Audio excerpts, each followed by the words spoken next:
తెలంగాణ రాష్ట్రానికి ముఖ్యమంత్రి రేవంత్ రెడ్డి, ఉప ముఖ్యమంత్రి బట్టి విక్రమార్క.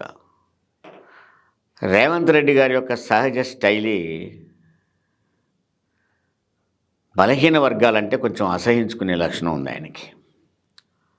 బంజారాలు 1000 రూపాయలు ఇట్లా ఓట్లేస్తారని, మందు పోసే ఓట్లేస్తారని వాళ్ళని ఆ రోజు అవమానపరిచాడు. మేము పాలించడానికే పుట్టాం, మిగతా వాళ్ళందరూ పాలించబడాల్సిందే అని మిగతా వర్గాలని అవమానపరిచాడు. అలాంటి వ్యక్తి ఉప ముఖ్యమంత్రిగా బట్టి విక్రమార్కని సహించడం అనేది కూడా కొంచెం కష్టంతో కూడిన పనే. దళిత వర్గానికి చెందిన బట్టి విక్రమార్కని ఉప ముఖ్యమంత్రిగా పక్కన చూడడానికి ఏదో ఇంటర్నల్గా బాధపడుతున్నట్టున్నాడు. అందుకనే బట్టి విక్రమార్క ముఖ్యమంత్రి పదవి కూడా కాంపిటీషన్ కాబట్టి ఆయన్ని ఏదో విధంగా బదనాం చేయాలనేది టార్గెట్ పెట్టుకున్నట్టు కనపడుతూ ఉన్నది. అదేవిధంగా కాంగ్రెస్లో సహజ లక్షణం ఏంటంటే ఒకరి మీద ఒకరు దుమ్మెత్తి పోసుకోవడం. ఒక టర్మ్లోనే 4 ముఖ్యమంత్రుల్ని మార్చిన చరిత్ర కూడా కాంగ్రెస్ పార్టీకి ఉంది. కాబట్టి ఈ వర్గపోరు ఎలా మారిందంటే వ్యక్తుల మధ్య కాకుండా పాత కాంగ్రెస్, కొత్త కాంగ్రెస్ అంటే అర్థం ఏంటి? రేవంత్ రెడ్డితో వచ్చిన వాళ్ళు, రేవంత్ రెడ్డి తెచ్చుకున్న వాళ్ళు, వీళ్ళంతా కొత్త కాంగ్రెస్. మొదటి నుంచి కాంగ్రెస్ పార్టీలో ఉండి అంతెంతో ఫైట్ చేసుకుంటూ వచ్చిన వాళ్ళందరూ పాత కాంగ్రెస్ వాళ్ళు.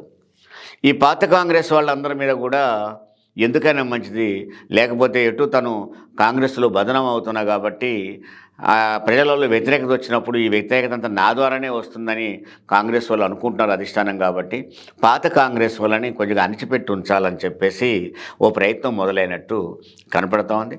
అందులో భాగంగానే పాత కాంగ్రెస్ చెందిన కోమటిరెడ్డి వెంకరెడ్డి మీద, అట్లాగే రేవంత్ రెడ్డి బట్టి విక్రమార్క మీద ఏదో ఇంటర్నల్గా చేయిస్తున్నాడు అని ఒక వాతావరణం ప్రజలలో ఏర్పడింది, ప్రజల్లో చర్చగా వస్తూ ఉంది. బట్టి విక్రమార్క గారు ఓ ప్రెస్ మీట్లో చెప్పాడు, ఎవరు రాశాడు ఈ రాతల్ని, ఎవరు బదనాం చేస్తున్నారు? ఆయన ఒక మాట స్పష్టంగా అన్నాడు, నేను రాజశేఖర రెడ్డి గారి అనుచరుణ్ణి కాబట్టి రాజశేఖర రెడ్డి గారికి వ్యతిరేకంగా ఉన్నవాళ్ళు ఈ ప్రచారం చేస్తున్నారు, ఈ రాతలు రాస్తున్నారు, రాయిస్తున్నారు అని. ఎవరున్నారు రాజశేఖర రెడ్డి గారికి వ్యతిరేకంగా? ఇప్పుడున్న ముఖ్యమంత్రి రాజశేఖర రెడ్డి గారికి వ్యతిరేకంగా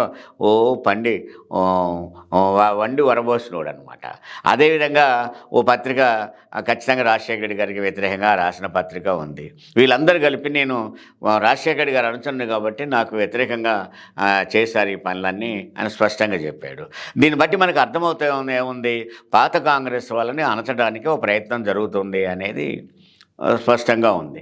ఆ సందర్భంగా బట్టి విక్రమార్క గారు ఒక మాట అన్నాడు, రాసిన వాళ్ళ సంగతి 2-3 రోజుల్లో తెలుసుకుంటాను, దీని వెనక ఎవరున్నారో కూడా తేలుస్తాను. తేల్చుకోవాలి. ఎందుకు అలా రాస్తున్నారో తెలుసుకోవాలి, ఎందుకు రాయిస్తున్నారో తెలుసుకోవాలి. అది తెలుసుకోవడం ద్వారానే ఉపయోగపడుతుంది. కాంగ్రెస్ వాళ్ళు, పాత కాంగ్రెస్ వాళ్ళు ఇప్పటికైనా మేల్కొనాలి.